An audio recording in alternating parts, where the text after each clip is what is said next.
Pois bem, estamos prontos para mais um programa, mais um estudo e chegamos ao capítulo 4 de Daniel. Esse capítulo tem uma história fascinante. E um outro detalhe que nós precisamos aprender. Acredita-se que esse capítulo tenha sido escrito pelo rei Nabucodonosor.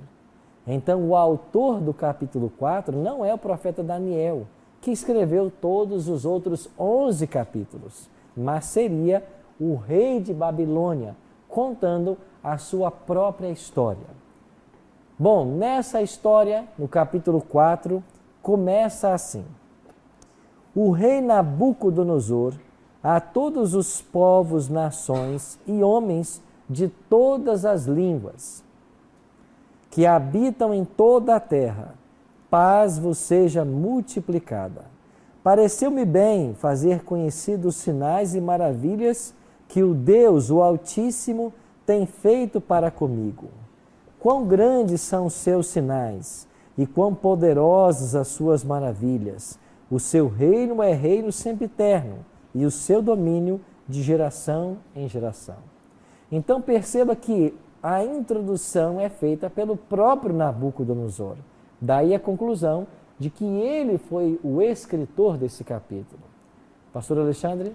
Pastor Arilton, nós vemos no decorrer do capítulo 4 do livro de Daniel que, assim, os historiadores, até a própria palavra de Deus nos mostra que o rei Nabucodonosor escreveu esse capítulo, né? Certo. Sendo a Bíblia um livro inspirado por Deus, um livro que é a palavra de Deus, por que Deus permitiria que uma pessoa, um ímpio, né, conforme era o rei Nabucodonosor, fizesse parte da galeria dos escritores da sua palavra? Essa é uma pergunta boa.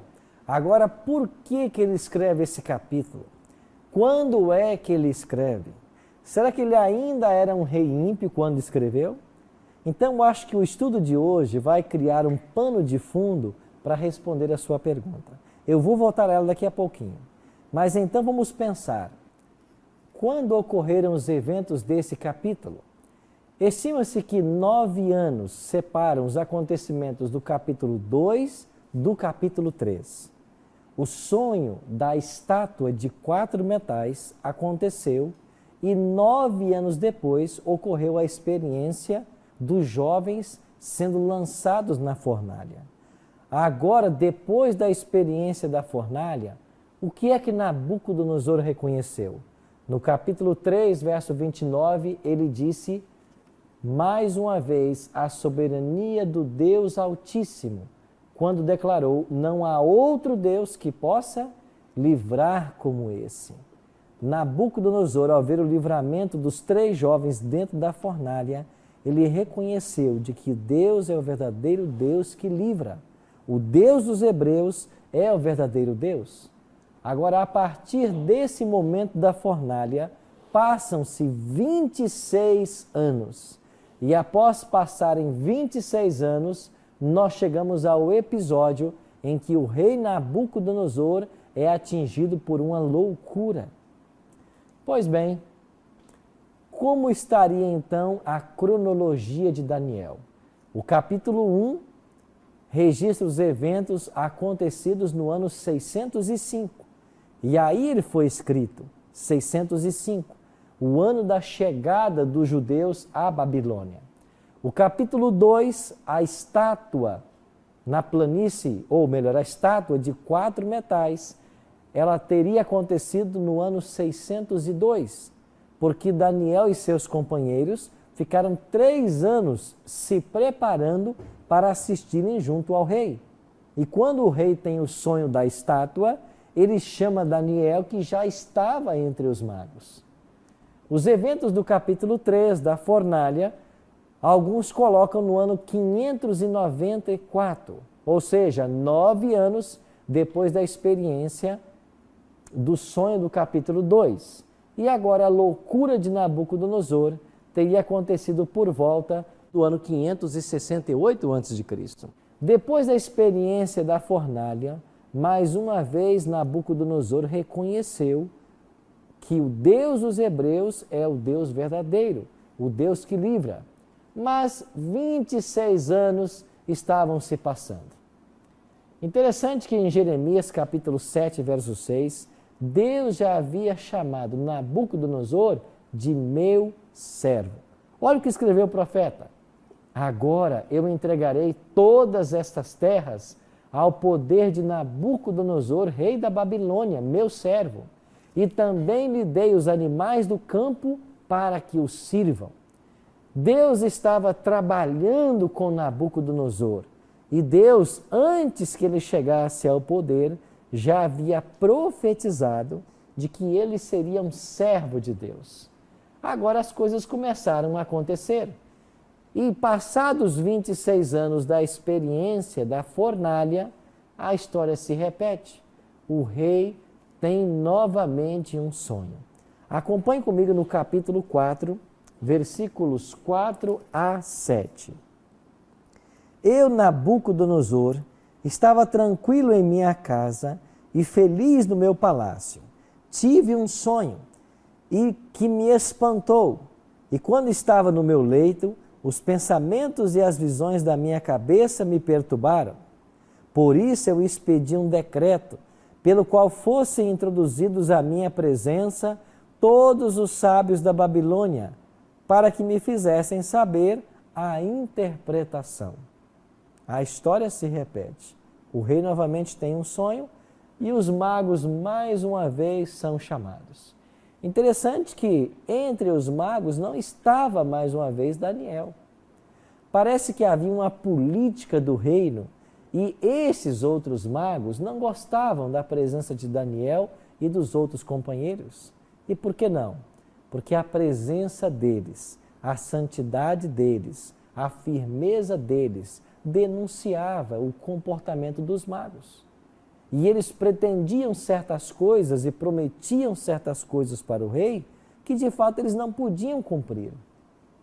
Tudo aquilo que eles previam, suas previsões, suas conjecturas, não passava apenas de mirabolações na mente deles. Agora o que acontece? Daniel mais uma vez é chamado para interpretar o sonho. Olha o que diz o versículo 18 do capítulo 4. Isto vi eu, rei Nabucodonosor, em sonhos. Tu, pois, ó Belsazar, dize a interpretação, porquanto todos os sábios do meu reino não me puderam fazer saber a interpretação. Mas tu podes, pois há em ti o quê? O Espírito dos deuses santos. Esta era a linguagem que Nabucodonosor estava acostumado. Ele falava numa linguagem diferente daquela da Bíblia. Mas em você, Daniel, há um Espírito dos deuses. Ele queria dizer que havia um espírito excelente em Daniel. Era uma pessoa diferenciada. Ainda que os magos não saibam o sonho, mas você sabe. E o que é que Nabucodonosor havia sonhado? Nabucodonosor havia sonhado e ele descreve esse sonho dos versículos 19 a 26. Agora Daniel começa a interpretar o sonho e dizer para ele o que tudo aquilo significava. Então olhe Daniel, capítulo 4, a partir do verso 19. Então Daniel, cujo nome era Beltesazar, esteve atônito por algum tempo, e os seus pensamentos o perturbavam. Então lhe falou o rei e disse: Beltesazar, não te perturbe o sonho, nem a sua interpretação. Respondeu Belsazar e disse: Senhor meu, o sonho seja contra os que têm ódio e a sua interpretação para os teus inimigos. A árvore que viste, que cresceu e se tornou forte, cuja altura chegou até o céu e que foi vista por toda a terra, cuja folhagem era formosa e o seu fruto abundante, e em quem para todos havia sustento, debaixo do qual os animais do campo achavam sombra, e em cujos ramos as aves do céu faziam morada. És tu, ó Rei, que cresceste e viestes a ser forte, e a tua grandeza cresceu e chegou até o céu, e o teu domínio até as extremidades da terra. Quanto ao que viu o rei, um vigilante, um santo, que descia do céu e que dizia: cortai a árvore, e destruía, mas a cepa com as raízes deixai-a na terra, atada com cadeias de ferro e de bronze. Na erva do campo seja ela molhada do orvalho do céu, e a sua porção seja com os animais do campo, até que se passem sobre ela 7 tempos. E então no versículo 24 ele diz: esta é a interpretação do ó rei, e este é o decreto do Altíssimo, que virá contra o rei meu senhor. Serás expulso de entre os homens, e a tua morada será com os animais do campo, e dar-te-ão a comer ervas com os bois, e serás molhado com o orvalho do céu. Passar-se-ão 7 tempos por cima de ti, até que conheças que o Altíssimo tem domínio sobre o reino dos homens, e o dá a quem quer. Quanto ao que te foi dito, que se deixasse a cepa da árvore com suas raízes, o teu reino tornará a ser teu, depois que tiveres conhecido que o céu domina. O rei havia sonhado com uma árvore frondosa, e à sombra desta árvore todas as criaturas se abrigavam. Mas essa árvore foi cortada. E então Daniel agora interpreta o sonho para o rei. Esta árvore representa você, ó rei, que cresceu, o teu reino prosperou, mas você deixou de dar glórias a Deus. Agora será cortado o reino de ti, e por 7 tempos você vai pastar com os animais, até que reconheças que o céu governa, de que Deus governa todas as coisas. O que significa 7 tempos? Aqui mesmo em Daniel capítulo 11, olha Daniel capítulo 11, o versículo 13.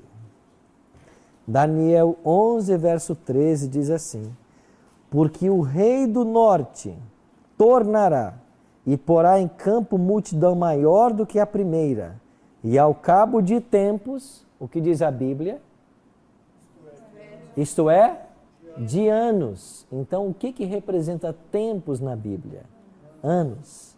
Então, Daniel disse para Nabucodonosor: você, durante 7 anos, vai viver entre os animais, até que você reconheça que o Deus do céu governa sobre os homens.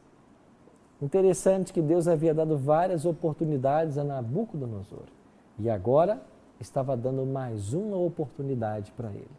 Que coisa extraordinária, não? Agora, o profeta dá um conselho para Daniel. Olha no versículo 27 do capítulo 4. Daniel 4, verso 27. Que conselho o profeta deu para o rei? Portanto, ó rei, aceita o meu conselho e põe termo pela justiça em teus pecados e em tuas iniquidades, usando de misericórdia para com os pobres, e talvez se prolongue a tua tranquilidade. O profeta aconselhou o rei: você deve cessar de pecar, você deve abandonar os seus pecados, e você deve, como rei, exercer misericórdia para com os pobres. Você deve praticar a justiça e, quem sabe, tempos de tranquilidade lhe sejam prolongados. Interessante que o rei atendeu esse conselho e começou a praticar a justiça, começou a estender a mão aos pobres. Interessante que a palavra de Deus diz de que durante 1 ano nada aconteceu ao rei. Mas olhe agora o que diz a palavra de Deus. Verso 29. Ao cabo de 12 meses, passeando sobre o palácio real da cidade de Babilônia, falou o rei e disse: não é esta a Babilônia que eu edifiquei para a casa real, com o meu grandioso poder e para a glória da minha majestade? Falava ainda o rei, quando desceu uma voz do céu: a ti se diz, ó rei Nabucodonosor, já passou de ti o reino. Serás expulso de entre os homens, e a tua morada será com os animais do campo. E far-te-ão comer ervas com os bois, e passar-se-ão 7 tempos por cima de ti, até que aprendas que o Altíssimo tem domínio sobre o reino dos homens, e o dá a quem quer. Interessante que por 1 ano, a conversa e o conselho de Daniel tiveram efeito. Mas já havia se passado 1 ano, as coisas estavam normais, e o rei, ao contemplar tudo que ele havia construído, ele pensa assim: não vai acontecer o que Daniel disse, porque olha a glória dessa cidade. De fato, não foi eu quem a construiu com o meu poder? E quando esse orgulho encheu o seu coração, uma voz veio do céu e disse: acabou a paciência com você, e você agora vai perder a sua coroa e vai pastar com os animais. E no mesmo instante, ele perdeu o juízo e começou a se portar como um animal. Quem é? Pastor, a gente sabe que a Bíblia é cheia de simbolismos, metáforas. O que aconteceu com Nabucodonosor foi realmente literal ou foi uma linguagem figurada? Porque nós vemos mais adiante, no mesmo capítulo, ele reconhecendo a soberania de Deus. Aí a gente percebe que ele não estava tão louco assim. Ele mantinha a razão. Ele conseguiu reconhecer, ele mesmo disse: eu, Nabucodonosor, né? E ele olhou para o céu e reconheceu a soberania de Deus. Figurado ou literal isso? Ok, muito boa a sua pergunta. Nós iremos para um breve intervalo e assim que voltarmos, iremos responder a essa pergunta e ver qual foi o fim da história desse rei. Quem sabe o homem mais poderoso daquela época. E vamos descobrir de que Deus tinha um plano para ele. Já já estaremos de volta.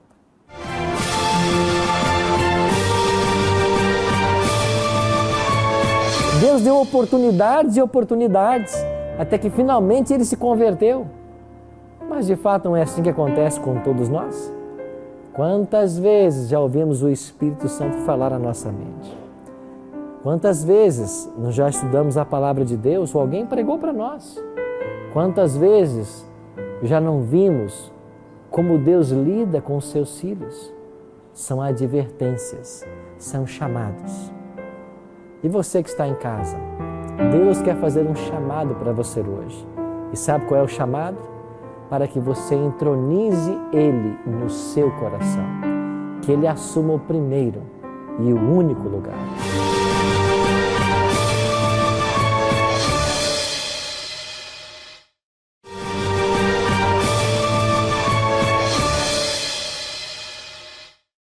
Ok, estamos de volta com o programa Bíblia Fácil. Se você desejar acompanhar os estudos Bíblia Fácil, você pode receber em casa o seu guia de estudo.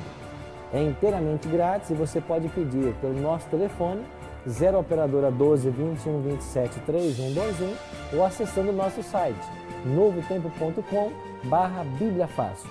Aproveita para curtir a nossa página no Facebook, facebook.com/Bíblia Fácil NT. Ok? Terminamos o bloco anterior com a pergunta da Kênia sobre o fato de ser literal ou simbólico a loucura de Nabucodonosor. Nós entendemos de que de fato foi literal. E hoje a ciência fala em um comportamento assim. Alguns até chamam de boantropia, outros chamam de zoantropia. É quando um ser humano assume um comportamento animal. A Bíblia deixa claro de que ele começou a viver como animal e foi comer da erva do campo com os animais. Durante 7 anos ele esteve nessa situação. E interessante que depois de 7 anos, ele volta para o trono. Ou seja, ninguém sentou-se no trono de Babilônia enquanto ele esteve ausente. Agora a pergunta que eu faço para vocês é: por que ninguém se atreveu a sentar no trono de Babilônia enquanto o rei estava nessas condições? Por quê? Você acha que alguém teria coragem de brincar com esse Deus? Que pegou o monarca, o maior homem, ou o homem em maior posição naqueles tempos, e colocou pastando num pasto? Quem vai querer desafiar esse Deus? Porque a profecia dizia, você vai voltar ao trono. E durante 7 anos não houve um rei. Quem sabe Daniel foi um dos que ajudou na administração de Babilônia durante esse período. O certo é que, passados 7 anos, algo aconteceu. Olha o que diz a palavra de Deus a partir do verso 34. Daniel 4, 34. Mas, ao fim daqueles dias, eu, Nabucodonosor, levantei os olhos ao céu, tornou-me a vir o entendimento, e eu bendisse o Altíssimo, e louvei, e glorifiquei ao que vive para sempre, cujo domínio é sempiterno, e cujo reino é de geração em geração. Todos os moradores da terra são por ele reputados em nada, e segundo a sua vontade ele opera com o exército do céu e os moradores da terra. Não há quem possa deter a mão, nem lhe dizer, que fazes? Tão logo me tornou a vir o entendimento, também para a dignidade do meu reino, tornou-me a vir a minha majestade e o meu resplendor. Buscaram-me os meus conselheiros e os meus grandes. Fui restabelecido no meu reino, e a mim se ajuntou extraordinária grandeza. Que extraordinário, não? O rei, depois de 7 anos, ele volta, porque ele reconheceu a grandeza de Deus. E agora, após reconhecer a grandeza de Deus, o capítulo termina com a seguinte declaração. Uma oração. Agora, pois, eu, Nabucodonosor, louvo e exalto e glorifico ao Rei do céu, porque todas as suas obras são verdadeiras e os seus caminhos justos, e pode humilhar aos que andam na soberba. Que preciosa lição há aqui para todos nós. Estou eu falando nesse exato momento para uma pessoa que ocupa uma posição pública. O capítulo 4 de Daniel é um exemplo da responsabilidade que pessoas públicas têm com Deus. A Bíblia é clara em dizer de que as autoridades são constituídas por Deus. Ou seja, ninguém chega ao poder se Deus não o permitir. Ao mesmo tempo que é um grande privilégio, é uma sagrada responsabilidade. Pois, como administrador público, você tem a responsabilidade de fazer uso do dinheiro que está em suas mãos para o benefício da comunidade. O que acontece hoje no Brasil é que muitas pessoas em posição pública estão tirando vantagem da posição e esquecendo o real motivo pelo qual você se assenta em sua cadeira. E essa história é uma advertência para esse tipo de pessoa. Tudo que nós fazemos nessa terra fica registrado. E um dia nós daremos conta do bem ou do mal que nós fizemos. Algumas vezes você não já se sentiu revoltado em ver, no nosso país, por exemplo, uma taxa, uma tarifa tão alta de impostos, ao mesmo tempo que nós não temos serviços públicos à altura, verbas que são destinadas para certas ações e são desviadas, pessoas que roubam, lesam o Estado e nada acontece? Não se preocupe, não fique revoltado com isso. Há um Deus soberano que governa sobre todas as nações.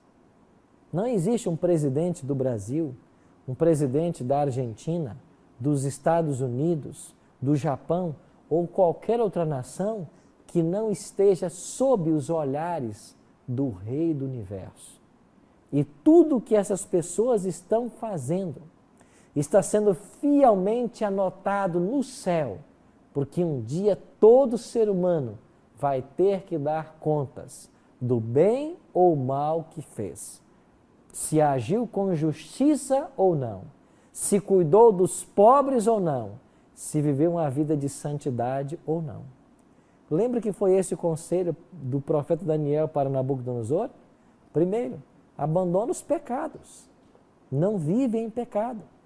Segundo, pratica a justiça. Terceiro, atende os pobres. E ele, na posição que estava, como rei de Babilônia, poderia fazer isso. E quando termina o capítulo 4, nós temos aqui um louvor de Nabucodonosor ao Deus do céu. Ao que a Bíblia nos dá a entender, ao terminar a sua história terrestre, e logo depois ele morre, este rei teria morrido como um servo dele. Ou seja, esse rei faz parte do grupo que um dia vai ressuscitar para receber a vida eterna. Que história interessante! Como que Deus usou o jovem Daniel para ir para a Babilônia abençoar a vida desse grande estadista. Por isso, a história de Nabucodonosor fala do poder de um bom exemplo. O contato de Daniel com Nabucodonosor durou aproximadamente 35 anos, desde que ele chegou na Babilônia. E desde o primeiro contato, Daniel já apresentou para ele o Deus do céu. Lembra das palavras de Daniel ao rei? O que o rei exige, o mistério que o rei exige, nenhum mago, encantador ou caldeu pode revelar, mas há um Deus no céu. Ali Daniel introduziu o Deus dele para Nabucodonosor. Essa história caminhou 35 anos. Ambos foram bons amigos. E a boa influência de Daniel foi decisiva para a conversão de Nabucodonosor. Essa estratégia é o que Deus usa hoje, é a mesma estratégia. Ele pega pessoas de bem, servos e servas fiéis, e coloca em vários locais para ter contato com outras pessoas que carecem do testemunho do Deus verdadeiro. E ao lidar, ao estar em contato com essas pessoas, você percebe como que Deus as usa. E isso motiva as pessoas a tomar uma decisão ao lado da verdade. Você que ainda não tomou a sua decisão de servir ao Deus do céu, ao Deus verdadeiro, você percebe que às vezes tem uma pessoa perto de você, às vezes uma pessoa simples, humilde, uma pessoa que não tem muitos recursos e às vezes nem muita cultura, mas essa pessoa tem testemunhado para você do Deus verdadeiro. Pensa na fidelidade dessa pessoa. Você já imaginou as pessoas que têm condições nesse mundo, que têm recursos, e são rodeadas por pessoas cristãs simples que não têm recursos? E muitas vezes, no grande dia do juízo, quando Deus pedir conta a todo ser humano, essas pessoas simples se prepararam e receberão a vida eterna. E enquanto que outros que tiveram todo o recurso na mão, não fizeram o uso certo. E por causa disso, perderão a vida eterna. Olha o que diz o profeta Ezequiel no capítulo 33, versículo 11. Tão certo como eu vivo, diz o Senhor Deus, não tenho prazer na morte do perverso, mas em que o perverso se converta do seu caminho e viva. Convertei-vos, convertei-vos dos vossos maus caminhos, porque haveis de morrer, ó casa de Israel. Olha o apelo que Deus faz para todos nós. Olha o apelo que Deus está fazendo para você que me assiste agora, que é uma pessoa cheia de posses, a quem Deus abençoou, a quem Deus colocou muitos recursos na sua mente. Quem é o Deus que domina no teu coração? O Deus do céu é o Deus da sua vida? Ou o seu amor às riquezas e às propriedades tem colocado você longe dele? Olha a lição que Nabucodonosor nos ensina. Que agora você entenda de que todo o plano que Deus tinha para com Nabucodonosor, ao colocar Daniel próximo dele, é um plano de salvação. E o mesmo Ele faz com você. O mesmo Ele está fazendo com todos nós. Deus está nos influenciando constantemente para que tomemos a decisão de aceitá-lo. E a pergunta que Deus faz através do profeta é: